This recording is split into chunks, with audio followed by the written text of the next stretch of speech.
And I stopped writing. I love my job, but I really put the writing on hold for decades. And I had poems that were kind of rustling around in a drawer for all that time. A few of them complete, others not quite. And many of them were brand new after I started writing again. And it happened while I was housebound during COVID. You can see I've got some plants on the wall. People sometimes compliment me.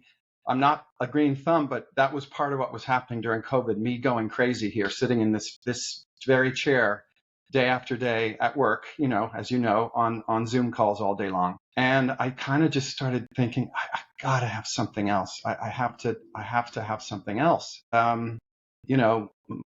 Light finally went on, you used to write a lot. Why don't you try that? And my wife's Italian, and her brother has some lifelong friends who live in Queens, and one of them is a woman named Maria Tirone, who is an award-winning poet. And I had, through my late 20s and 30s, gone to see her, do some readings, followed her poetry a bit. And I always kind of thought, someday I'll get back to writing, and maybe I can do what Maria's doing, actually have books published or something like that. But, 25 years went by and none of that was happening. But during COVID, I thought, you know what, I'll reach out to Maria. And I did. And she said, well, it's great that you want to start writing again, but it's not a great time. It's not easy right now. A lot of the trends have shifted. A lot of the newer poetry is sort of different. There's different themes now. It's tough. It's tough to get published. But she started giving me some tips and some advice. She shared with me things like there's an online service called Submittable that makes it easy to submit your poems to different publications. So I started using that. And I dusted off a lot of my old poems, and I realized that something that Lawrence Robb had taught me, my poetry professor at Williams College, he really taught me how to read a poem, and through many beautiful examples, why every word kind of can't really be any other.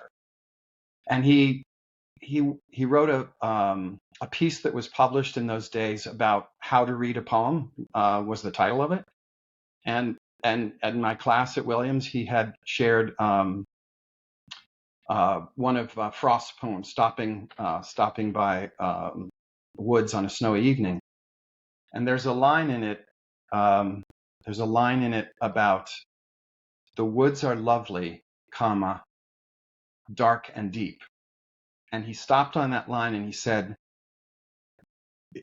there's that comma, and the fact that there isn't another comma after the word dark, it means it's not a list. It's not lovely, dark, and deep. It's lovely, dark, and deep, which if you read the end of the poem, there's a hint that this person who's just stopping on the road and his horse is kind of stamping its hooves and kind of wondering, why are we stopping in the middle of the woods on a night when you really should be at home? There's a hint, it never comes out directly in the poem, there's a hint that he's contemplating dying or suicide or something.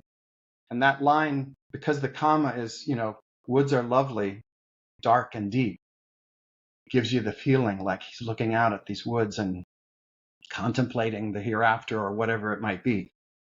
So when I went back to some of these poems that I'd had lying around, I realized that some of them were okay, but they just needed to be tuned. Like those little things had to be adjusted.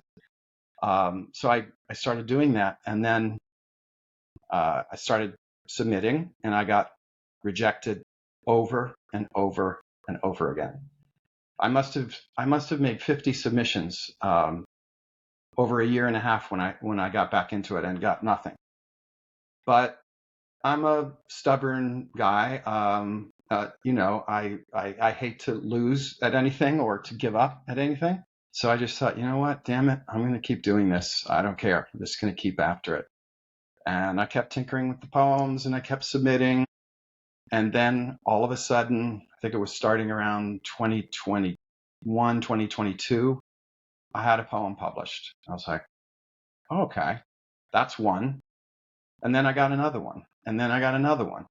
And then a very reputable, great publication, RHINO Poetry, gave me a founder's prize. I was first runner-up for a poem called The Sun, and so I sort of had some momentum, and I kept in touch with Maria, and I started reaching out to a couple other poets, and then and then I submitted the book for The Art of Undoing. So that was kind of the journey, but it's just interesting how things can change when you know, from a time when nothing's happening to suddenly things kind of pick up.